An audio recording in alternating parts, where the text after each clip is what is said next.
And so there has to be a political will, there has to be a military presence that is there, trained and ready to do that kind of thing. And again, those are the most risky times for hostages because that's where they tend to get killed, is when the bullets start flying.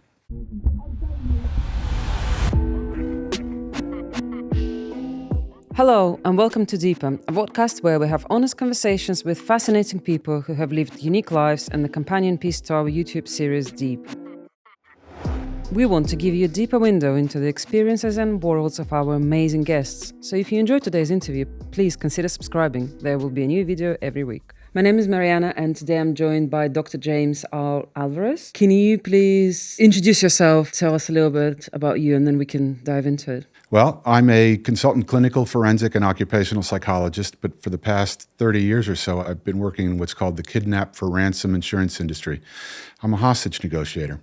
I'm the only consultant ever used by Scotland Yard and the NYPD's hostage teams, and have been working, like I said, for the past 30 years or so in the private Kidnap For Ransom, or K&R, insurance industry. If you've ever seen the TV show The Sopranos, then you've seen where I grew up. Not the nice part where Tony was from, but actually closer to where the pork store was. I was born in New York, but grew up in northern New Jersey. And in 1976, my father, who was an economist, was transferred for a year or so to Venezuela, Caracas, Venezuela, and we all went with him. And it was there that I was exposed the first time to Kidnaps For Ransom. There was a kid in my school whose father had been kidnapped for ransom, and it started my interest, certainly my knowledge of it, my awareness of it. And ever since then, it's been a topic of, fascination and professional endeavor. Would you say it was fairly safe place to live and to grow up as a kid? Yeah, certainly in the context that I lived in. We lived in a nice neighborhood. There was a school bus that took us to school. And one of the things that I remember about the school bus was that this boy whose father had been kidnapped, he was sitting by himself once, and I remember walking down the aisle of the school bus, and there he was on my left with his head down, and I just remember thinking, he looks really sad. How do you just take it from like, oh, that sounds cool, to going like, okay, I'm actually going to be a hostage negotiator? How did that progress? So I became a hostage negotiator because I'm 6'5". When I was an undergraduate and I had finally decided what I wanted to do for a living when I grew up, which was to be a psychologist, a friend of mine said, why don't you go to this hospital and see if they'll give you a job so you can try out this psychology business? And I went, and then they did, and they gave me the job very quickly. And it wasn't until later that I found out why, and it was because they wanted me to be one of the heavies to jump on the patients when the patients were, throwing chairs around the unit. And what I found is that I enjoyed that. I liked it. I didn't like the violence particularly, but what I liked was the adrenaline of it. It was a little bit like being a fireman. There were certain messages that were broadcast over the PA system all over the hospital. I remember one of them was Dr. Strong to the accept unit, and the people who had been assigned to go, and I was usually one of them, from each ward would converge on the accept unit, right? Like I said, I liked it. And what I found over the years was that I could more often than not, de-escalate the situation simply by talking to them. That sometimes it felt like I had a kind of a pipeline into their heads, which I don't know what it says about me. It was a mental hospital after all. But I did feel like I understood in many cases what the situation was, what was really going on, as opposed to just the behavioral stuff, that the tip of the iceberg stuff that you see. And I was able to understand what was going on at a deeper level and thereby de-escalate the situation and without having to physically intervene. And then after that, I started working with the NYPD and then Scotland Yard and then the K&R insurance industry. So do you think that the background in psychology is kind of a basis that you need to be a hostage negotiator? Can you kind of come from different... Well, let me put it this way. I don't think I've ever met a hostage negotiator who wasn't deeply psychologically minded and interested in psychological processes. I don't think that you can do this job if you're not. It's not a brute force job. It's more of a job where you got to use your head. So there are a lot of like common sense things though that you're applying to these situations as well. Yeah. But the thing about common sense is it's not that common. What was your first hostage negotiating job like? Do you remember it? Yeah, I do. Working with the police is lovely. One thing I can tell you is that if you could somehow get beamed like Star Trek style from one department to the other across the Atlantic, they looked almost exactly the same. The only difference was the accents. The same sort of cream-colored beige paint on the breeze block walls, too many people, too many filing cabinets in too small a space, similar smells. It was kind of uncanny. And the nice thing about working with hostage negotiators, on both sides of the Atlantic, is that they're, without exception, very dedicated people. Nobody becomes a police officer to get rich or to do anything for themselves. They're very community-minded. And as a hostage negotiator, one of the main values that underpins what the work you do is that life is valuable and worth saving. And so they're often the cream of the crop of their respective police departments. What was your first case in UPD? What was it like? I didn't work operationally with the NYPD. I did training with them. I worked operationally with Scotland Yard on the Hackney siege because cases like those are relatively rare, both in New York and in London, because the police are competent and not corrupt, and they're good at their jobs. Would you be able to talk me through the Hackney case and what happened there? The Hackney siege started when the car of a man named Eli Hall was found, I think, a few days before Christmas, and it had been involved in a gun crime, if I remember correctly. And they watched it for 3-4 days, and then nothing happened. And then they figured, let's rattle the cage a little bit, see what happens. And they started to tow it. And at that point, my understanding is that Eli Hall started firing a pistol out of his window, and the Hackney siege started on Boxing Day in 2002. If memory serves, it became the longest siege in modern UK history, lasting, I think, about 17 days from the end of December to early January. And I worked on that in a support role, providing psychological analysis, profiling, and suggestions for negotiations and that kind of thing. I usually worked midnights to 8 in the morning, which is never fun, but given the fact that hostage negotiation is perhaps the most intellectually stimulating thing you can do, it was okay. How did it end? What happened? If I remember correctly, Eli Hall was shot and killed by an armed Metropolitan Police officer after having fired at the police officer. And then he died as a result of, if I remember correctly. So from my perspective as a hostage negotiator, it was not a fully satisfactory case. It was an okay case in the context of he didn't kill anybody else. But ideally, an ideal resolution of that case would have been to have apprehended Eli Hall and to have him, face justice. Like, what is a successful case? What is a not successful case? And how many of those did you have in your career? So, from my perspective as a hostage negotiator, a successful case is when all of the lives are preserved, all of the lives that are involved, whether it be hostages and or kidnappers. And obviously any other people involved. A hostage negotiation failure, such as it is when there is loss of life or significant injury. But the way I think about it is a little bit like, I guess, what an oncologist feels about cancer.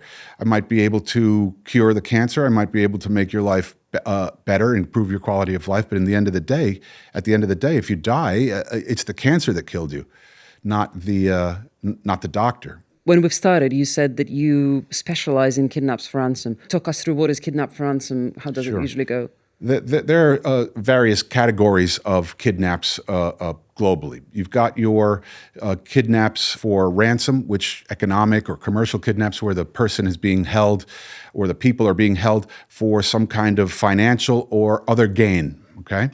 Then you've got your political/religious kidnaps, where the kidnappers are trying to extract some kind of concession from a third party, for example, a government. So you might, the Israeli and Hamas situation right now is a good example of a political/religious kidnap in which people have been kidnapped in order to try to affect or alter the behavior of some third party, in this case, the Israeli government. And then you've got kidnaps that are, or siege situations that develop as an outcome of a crime. For example, somebody who's robbing a bank, they get barricaded in, and now they've got a bank full of bank employees, and now they're barricaded in there, like the case in Sweden, from which the term Stockholm Syndrome comes, for example. I think Stockholm Syndrome is one of those things that really became like a kind of mass culture thing, and it's kind of became like a term that people use. Is this actually a thing? Is that actually, does it happen outside of that particular case?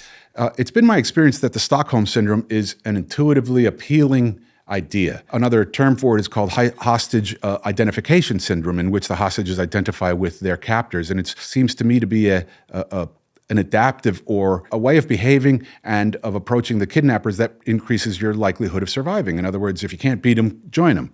But it's been my experience in both cases that I've helped resolve and or the cases where I've dealt with the post-kidnap psychological aspects of it, that it doesn't really exist. I've never met a hostage who didn't want to, who wouldn't have liked to choke the crap out of their kidnapper.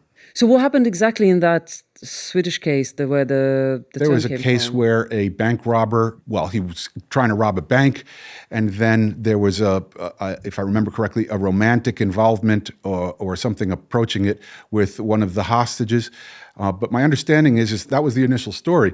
But my understanding is that subsequent to that, in the years following that case, the hostage, she's talked about how that's not what I said or that's not what I did. There was it's a complicated story, and it's not as simple as it seems. Though, like I said before, the whole idea of the Stockholm Syndrome is intuitively appealing. Going back to Kidnaps for Ransom and the kind of the cases you usually work on, so who are usually your clients? Are they private individuals or the governments? In the Kidnap for Ransom insurance industry, there are a variety of people who would hire me. And so the clients would vary from the families or companies of individuals or groups of people who've been taken hostage.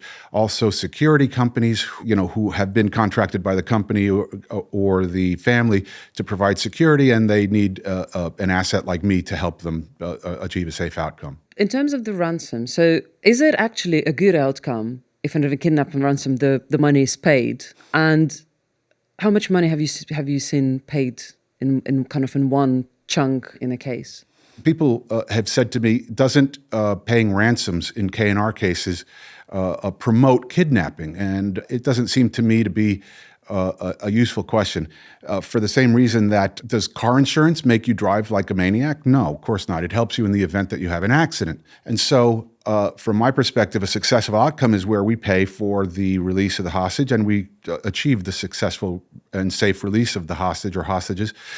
And how do you compare life to an amount of money? What's the number? How much is a human life worth, right? Especially if it's your relative or someone you love. Most of us would pay pretty much anything we've got in order to get those people back. It's making the best of a bad situation. What is the biggest sum of money you've seen paid? The biggest sum of money that I've ever seen paid for a ransom is, it's in the millions, it's in the tens of millions of dollars for a ship piracy case. They're a little bit different in many respects to land-based kidnaps. Piracy cases off the coast of Somalia are much less prevalent now than they were in the middle of the, in the 2010s or so. The phenomenon has moved elsewhere. They still occur. They often don't make it into the press because from our perspective as negotiators, if a case makes it into the press, it's often a complicating factor that lengthens the time in captivity. One of the major differences between land-based cases and ship piracy cases is that in almost all of the cases, ship piracy cases, we know exactly where the vessel is. But the problem is, how are we going to recover the vessel, short of some kind of a naval assault? But the problem is that those are the situations in which most hostages get hurt or killed. And so there has to be a political will. There has to be a military presence that is there, trained and ready to do that kind of thing. And again, those are the most risky times for hostages because that's where they tend to get killed, is when the bullets start flying. But in terms of ransoms, is that true that governments never pay the money? It's been my experience that governments never pay. Not only that, they really don't want anything to do with it. I've literally had cases where I've walked down the hall in a consulate in a country once, and the person that I needed to talk to about getting my hostage a new passport, because he'd been kidnapped with his passport and who knows where it was, they weren't going to return him with it. They literally ran around and they turned around and ran away when they saw me coming, because governments don't want to be seen as helping or supporting or being of any help to kidnappers. Why? Well, because if it gets out that government X pays ransoms, then nobody from that government, nobody from that country will ever be safe again. So then, how do you deal with that? Governments will often turn a blind eye when somebody like me shows up. The work I do is not illegal in most countries. There are a few in which it is illegal, but like anything else in this world, it's a little bit, it's possible to operate in those countries as well. What are the most dangerous places, if you can tell me about them, where you've worked? The most dangerous case I ever worked on was the one where I was trying to negotiate with my ex-wife. But that wasn't probably in some really weird, dangerous country. It was the most terrifying case. Well, let me put it this way. The most dangerous places to work were places like Iraq, Afghanistan, lots of different places in the Middle East, most of the former Soviet republics. If somebody called me today and said, Jim, could you do a case in Moscow? I'd say, absolutely not. I'll work it from anywhere but Moscow. I'm not going to go in there because it's Moscow's, the Russian government at this point is, well, who knows what to say. But the point is that I wouldn't go just because it would be excessively dangerous. And in my business, you've got to follow the first rule of rescue, which is don't become the second victim. Do you ever get to meet the kidnappers? I've never met the kidnappers, no. I get that question a lot, but unfortunately, I'm not even particularly interested in, I don't care. I mean, I'm not interested. So you're never the one to, for example, deliver the ransom or any package or anything? I can neither confirm nor deny whether that's ever happened. Okay. So you said that you grew up in Venezuela, which... Well, I only spent a year there. Yeah, but you speak Spanish, Yeah. Is that correct? I'm bilingual. My first language was Spanish. Does that tremendously helpful in your line of work? Because again, this is an assumption, and correct me if I'm wrong, but I'm assuming there's quite a lot of cases in Latin America. Yeah, certainly my Spanish was of enormous use because when I started off in the K&R side of the business, most of the work was in Central and South America. Colombia, as you may remember, was a famous place for getting kidnapped, but that was just the tip of the iceberg. Kidnaps happened in almost every country in South America over the years.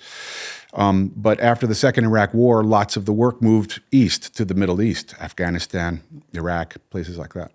But still, you would hear and read about, for example, Mexico, where the kidnaps just happen all the time. Yep. Can you talk us through any cases that you've had in one of those countries, in Sure. Latin America, Central America? The first Kidnap for Ransom case I ever did was of a 15-year-old boy who'd been kidnapped. And the first job that I had to do was to try to convince his mother to let the case last longer than she wanted it to. Like any normal mother, she wanted her son to come back immediately, right now. But that could have caused a situation in which the kidnappers would get the mistaken idea that, well, these people are easy. Let me kidnap the other kid 2 months from now. And so one of the things we need to do is essentially make the kidnappers work for their money. Because if kidnappers were so industrious and such hard workers, they wouldn't be doing this business at all. And so if the thought occurred to them to kidnap somebody else, they'd say, oh, no, that family made us work too hard for this, so let's find somebody easier. That's one of the things that kidnappers and pirates are trying to do, is they're trying to find the easy prey. They're not interested in being challenged. What happened to the boy? The boy got out, and I'm happy to tell you that by the time the case ended, they were so sick of him and his adolescent will that they were glad to be rid of him. And I was so proud of that kid because he tortured those guys more than they tortured him. You need to think twice if you're kidnapping a teenager. It's actually... Well, exactly, right? That seems to me to be a basic error. I was going to ask you, we kind of talked about, what's the price of human life and stuff. But in this particular case, for example, obviously it's a mother, like your child is kidnapped, you would pay any money. But how do you negotiate the sum of money? Because obviously if kidnappers tell you, I don't know, $10 million, like there is very little amount of people who actually have that much money. So how does it work with you and kind of trying to negotiate this amount of money? But also I'm assuming you don't want to sell anyone short, but you also want to make sure that they think like, well, you know what, we've really tried to look for money. Yeah. Well, you might be interested to learn that just like you've got regional variations in cuisine, you've also got regional variations in how much a kidnap costs. So, for example, a case in Mexico City, the DF, the Distrito Federal, a case will cost X. A case in Afghanistan will cost Y, and it'll last, say, for example, from days to weeks, whereas a case in Iraq it's more likely to last days. There are markets all over the world. And the market in Mexico is different than the one in Colombia, and the customs and expectations vary as well. And so the cost of a kidnap is going to vary as well. Are there more kind of kidnaps that are based on the gang activity, on the, the drug trade and things like that? Well, kidnapping is a criminal activity, and it's often difficult to figure out who the kidnappers are. Are they part of a gang, or are they part of a kidnap gang, or are they part of a drug cartel, or what? From my perspective as a negotiator, it doesn't really matter too much because the origins of that group aren't particularly important. In an ideal world, I might know something about their history because the best predictor of future behavior is past behavior. But at the end of the day, a kidnap for ransom is about getting the ransom. They don't need the guy or the person who's been kidnapped. They don't need the hostage. What they need is the money, or what they want is the money. Well, when we talk about biggest cases, and I understand you have certain things where you can't tell about your own ones, but maybe you can walk us through the kind of big cases in the world that stand out for you, where you think, I don't know, that was, a benchmark of how a hostage negotiator should be working, or this was actually not how it should be done. Well, unfortunately, I think that many of the cases that would have hit the press are examples of the latter. In other words, they're cases where things went wrong, because when things go right in a kidnap case, most of the time they wouldn't have hit the press and the person is returned home safely, and then presumably they get on with their lives. From my perspective as a negotiator, if the case gets publicized, it complicates the case a great deal. Kidnap for ransom, like anything else, is like any other human activity, is a game largely based on perception. And if you get into the media somehow, and the media starts paying attention to you, then the implication is, well, you must be somebody important, therefore worth more money. Therefore, we're going to tack more time onto this because we had an expectation to get this amount of money for ransom. But now that they're on the press and they sound very important, maybe we're going to get more. But can you tell me, like, the cases that were famous for any particular reason? Well, I suppose it's useful and perhaps interesting to note some of the differences between different regional and national approaches to kidnaps. Mm-hmm. So, for example, the Moscow embassy siege, the Russians tend not to negotiate at all. Zero, nada, full stop. They won't do it. But in that case, as we know, many hostages were killed. Of course, I've discussed at length with members of the NYPD and the Metropolitan Police's hostage teams about introducing things like anesthetic gas, which is what they did in the Moscow theater siege. Yeah. The bottom line is that there are too many variables. As we saw in the Moscow theater siege, many of the hostages died from the anesthetic, and the other ones that were killed by the rescue attempt or the kidnappers. And that's an example of a politically motivated kidnap, essentially. And those can often be the most difficult to resolve because governments, as we've discussed, don't usually negotiate or deal with hostage takers. And so they're often willing to pay the price, the short-term price, for the longer-term gain. They're often willing to sacrifice a smaller number of people in the hope that this will send the message to kidnappers that we don't deal with hostage takers, and that tends to keep nationals of that country safe. But do you think that in America it would have never been like that because of the price of individual life? That's a good question. Just as you've got cultural variations in all kinds of human attributes, I think that if the Moscow theater siege had happened in New York, it would have been handled very, very differently. The press and other scrutiny would have been much higher, and it would have been a very, very complicated case. Though one thing that I can say is that in general, time is on our side as negotiators. People tend to get more realistic, less excited, less anxious ideas, fantasies that people might have about what the outcome is going to be. They get tempered by reality and time. And so in general, statistically and certainly in my experience, the longer a case goes on, the higher the chances of a safe outcome. That is interesting because, for example, when the person is missing, they say that the first 24 hours are the most important to find them. But what is it like in a hostage case? In land-based kidnaps, both research and my experience strongly suggests that the longer a case goes on, the higher the chances of a safe outcome. All kinds of psychological processes have time to develop and establish themselves in a longer case. The most dangerous cases are the short, sharp ones, in which there isn't time, for example, for the hostage to humanize themselves or for the hostage takers to relax, to be able to think. Because when you're extremely anxious, when all the adrenaline's flowing, thinking is less possible. And so those are the most dangerous cases, the short, sharp ones. Because I guess you're kind of driven by the emotions, Exactly. and the kidnappers are driven by like the impulses, the first impulses. Absolutely, exactly. Can you talk us through the techniques in terms of what are the things you need to do as a hostage negotiator? What are the most important things you have to be doing? A lot of people think that being a hostage negotiator is about talking people out of situations in which they're in, or talking the hostage takers to release the hostages. And there's a certain amount of truth to that, but it's much more accurate to say it's not about talking them out, it's about listening them out. Why? Well, because if you don't understand what is motivating the hostage taker, then how do you expect to be able to deliver what they want in a way that maximizes the safety of the hostage and of the hostage takers as well? Because if the hostage takers feel like they're under threat, they're more likely to A, abuse the hostage, or B, they're much more difficult to negotiate with. They're much more difficult to deal with. When you negotiate your cases, do you actually have to travel to the location, or can it just be all done over the phone? With the advent of the internet and social media and technology and things like that, thankfully, it's not necessary to go into country much of the time. I've been able to, for example, to work cases in the Middle East from London. You just got to manage the time zones and things like that. In general, the closer you get, the better, because local or close to local knowledge and resources are extremely important to be able to deploy and understand what local conditions are. For example, are the police in this town or this city or this country, are they corrupt?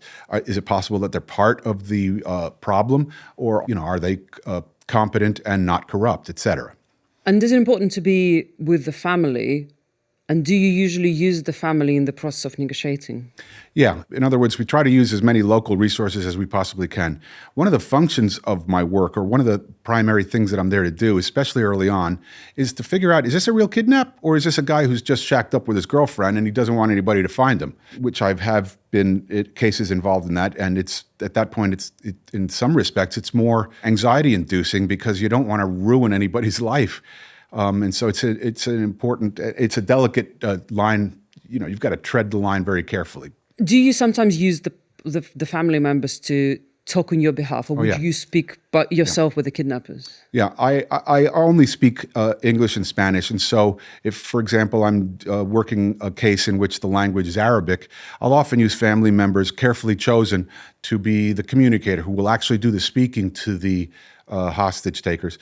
This is somebody who is psychologically strong, alert, robust, who is completely trustworthy, who's available 24 hours a day, 7 days a week for the duration of the case, who will follow orders, who will do what is asked of them. So the communicator is often or can be somebody from the family. In many cases, we do use family members, perhaps distant ones, not people who are directly related to the kidnapper, as assets, as communicators or other functions in the crisis management team, for the same reason that doctors are not supposed to treat their own family members.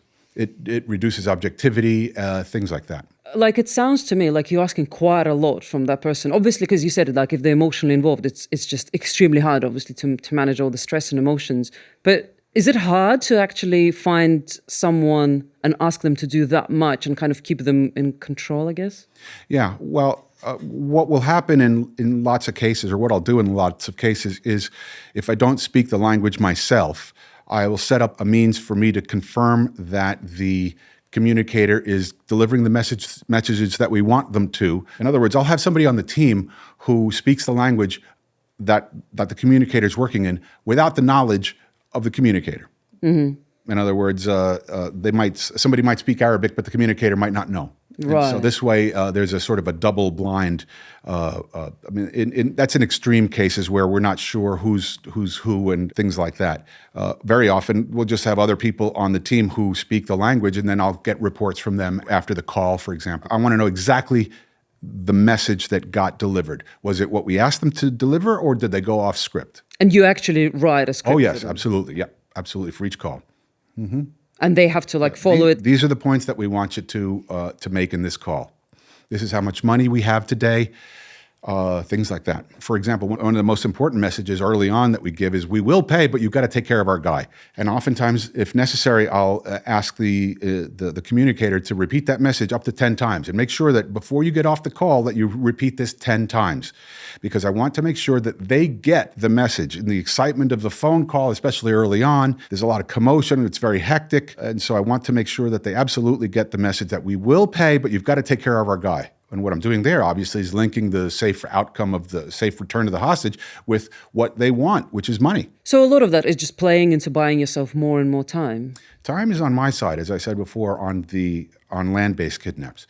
It's the exact opposite on piracy cases, because, as I said before, we know exactly where the vessel is. Time's on their side. It's also interesting where you said that you're going to have someone on the team speaking the language without the family member knowing. That's, having somebody on the team who speaks the language we're communicating in as a secret to the communicator, that's rare. We only do that in cases where there's a suspicion that members of the team or members of, for example, a security company or things like that might be possibly involved. But it also seems like you will have to navigate quite a lot of family dynamic. Yeah, I've had to deal with cases in which the family wanted to, or parts of the family wanted to hire an astrologer. That was a toughie.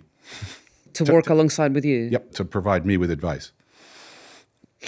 And you kind of, before that, a couple of questions before, you mentioned police corruption and that kind of being part of the thing. How does police corruption, how can it involve the case?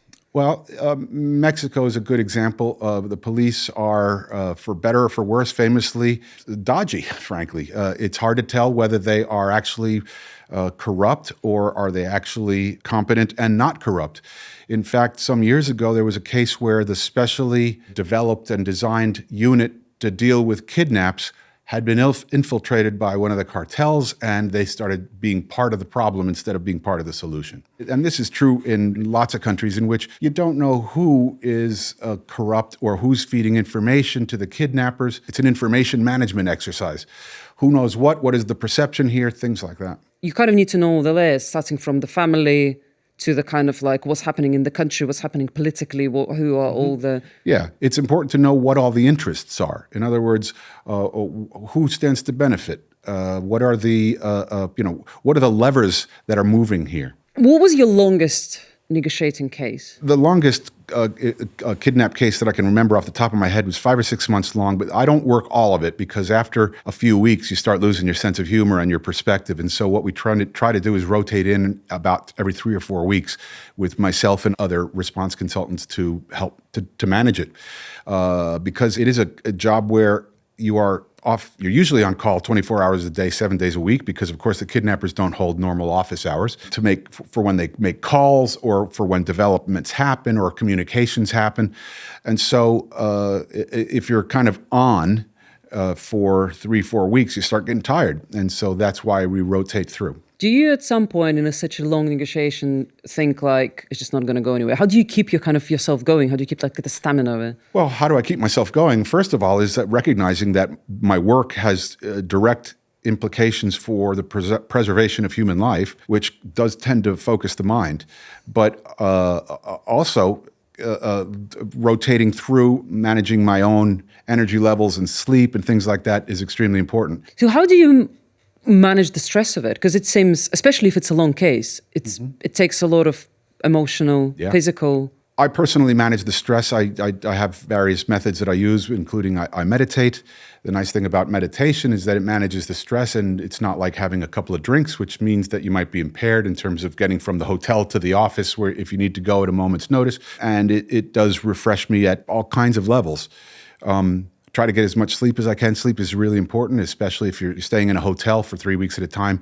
And I don't know about you, but I rarely sleep as well in a hotel as I do at home, especially if I know the phone could ring at any moment. And so it's important to maintain and, eat well, try not to drink too much, things like that. The stress management stuff that all of us have to use in our daily lives in the 21st century. Yeah, but the stress levels are so much higher in what you do than in a lot of other jobs. That's the thing. Well, the thing is that I don't necessarily agree with that. It's everybody's got stress, and there's only, whether I have stress from working as a hostage negotiator or whether I have stress from having a job and living in the 21st century and making sure that I've got enough money to pay the mortgage and take care of the kids and stuff like that.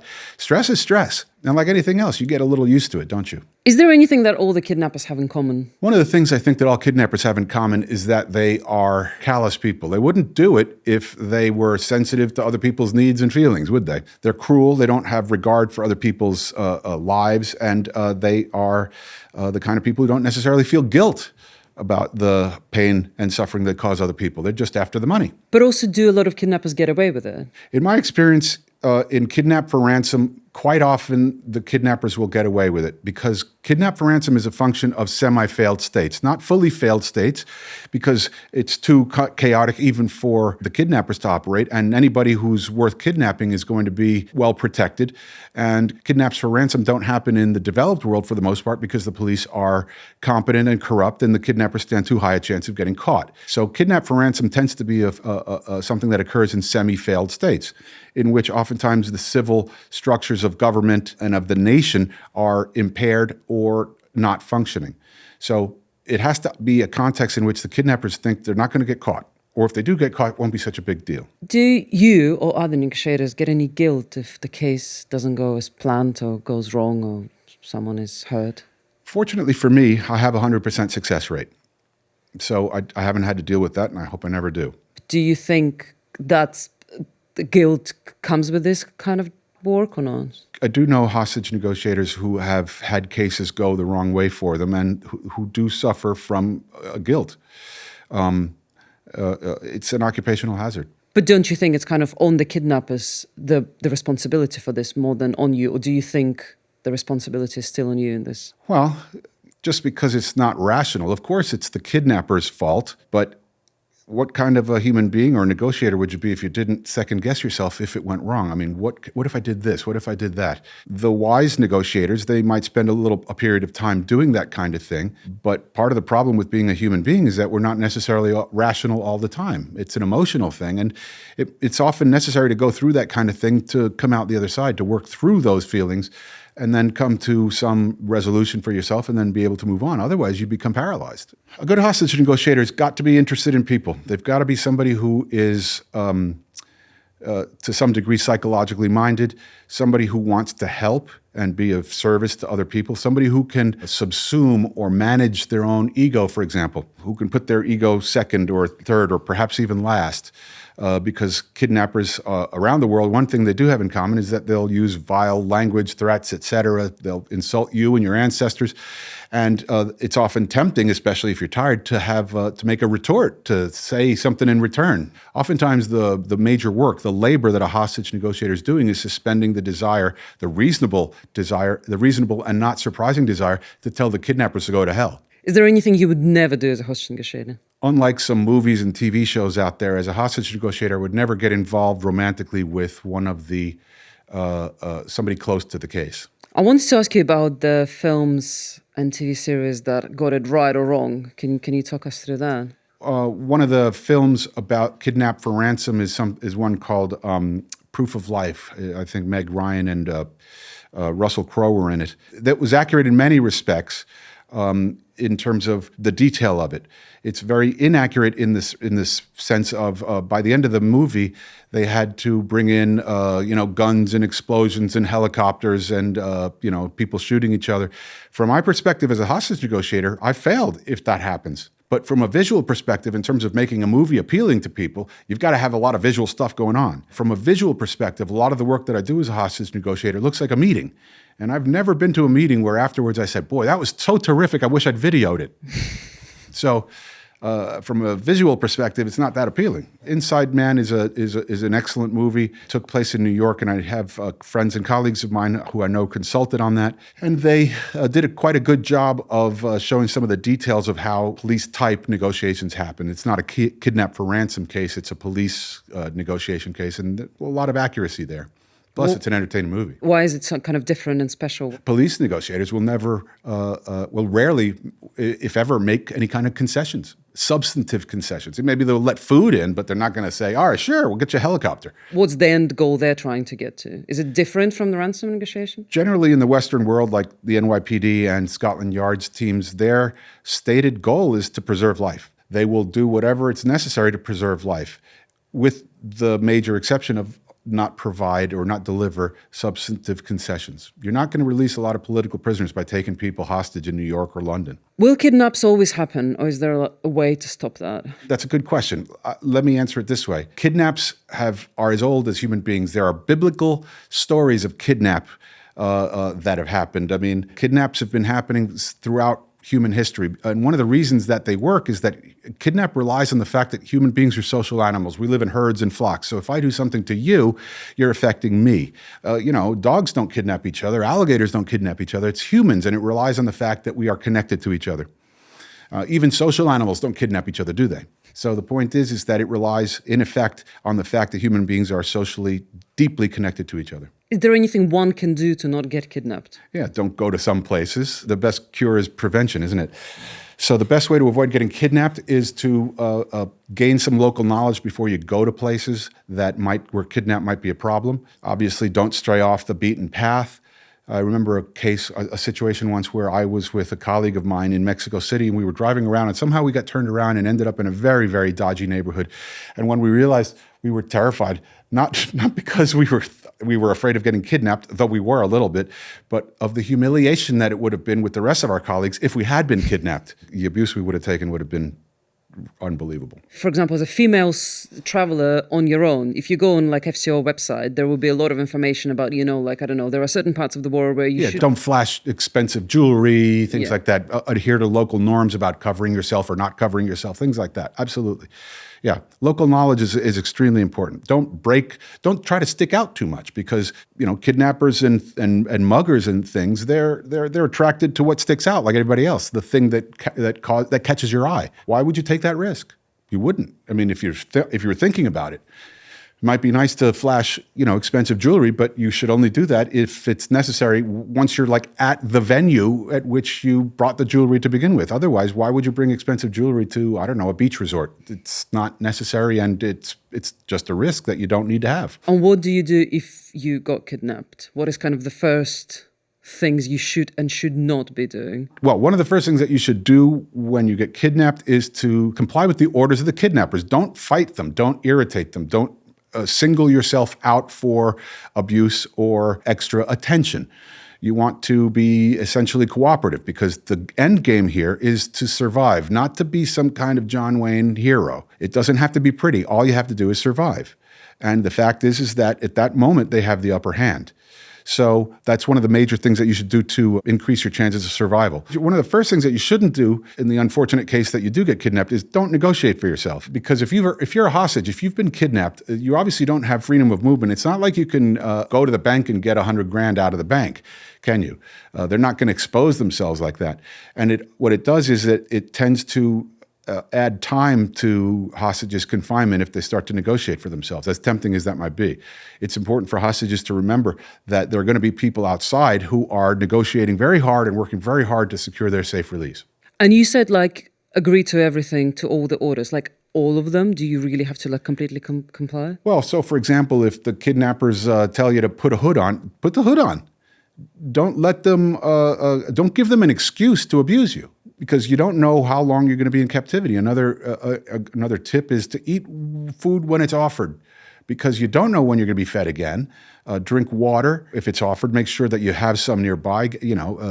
People in general are very vulnerable to getting dehydrated because many kidnaps happen in hot climates. It's important to take care of yourself, more so during the captivity than you might in the rest of your life, because you're undergoing an enormous stress, an unusual amount of stress, and so your body and your brain are going to react differently. So it's important to take care of yourself, to preserve yourself. In the event that there's a hostage rescue, it's one of the most dangerous points in any kidnap.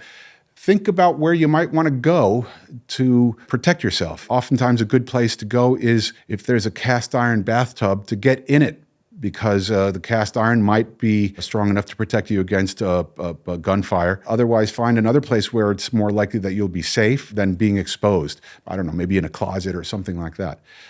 In other words, to think about the future and about what to do in the event of an emergency like a rescue attempt. What is the best and the worst part of your job? The best part of my job is obviously the safe resolution of a case. Unfortunately, though, one of the downsides of the job is that There is no airline seat in the world that is comfortable enough. I spent a lot of time in airports and airplanes, and even really nice first class, business class seats, just not particularly comfortable. I'm 6'5", and none of them are designed to fit anybody my size. So it's the adjunct stuff. It's not the work itself. I enjoy the work for the most part, but it's the stuff around it. Staying in hotels interminably, you get to know hotel menus intimately. The downside is that.